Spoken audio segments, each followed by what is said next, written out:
Accepter la miséricorde de Dieu pour soi-même est une chose, mais l'accepter quand elle s'adresse à autrui en est une autre. Les premiers versets de l'Évangile, selon saint Luc 15, 1, 32, introduisent à cette problématique. Seigneur, envoie ton esprit, renouvelle la face de la terre. Psaume 102. Les pharisiens et les scribes font ici fonction de révélateurs du cœur humain et du cœur de Dieu, puisqu'ils provoquent une réponse circonstanciée de la part de Jésus. Les deux premières paraboles insistent sur l'initiative de Dieu et la gratuité du salut. C'est Dieu qui, sous les traits d'un berger ou d'une femme, se met en quête de l'humanité égarée, mais toujours marquée du sceau divin à l'image de la pièce frappée à l'effigie du souverain.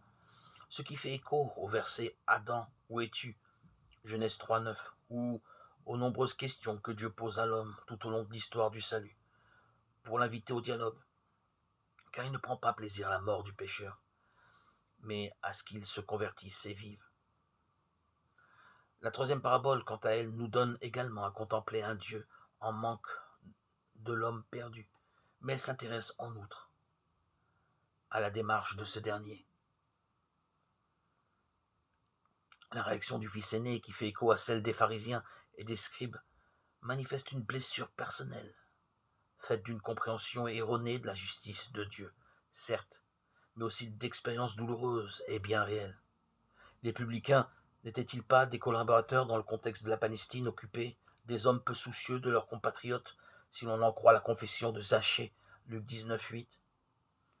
Comme tout un chacun, ces juifs pieux s'étaient vraisemblablement heurtés à des hommes durs et violents dans leurs paroles et dans leurs actes. Toutes choses qui rendent difficile l'accueil de la miséricorde divine à leur égard et sont déstabilisantes pour les victimes, au moins dans un premier temps.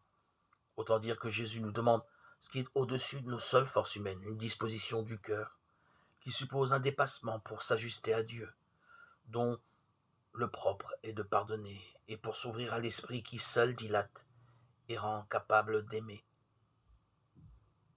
Viens, esprit de sainteté, viens, esprit de lumière, viens, esprit de feu, viens nous embraser.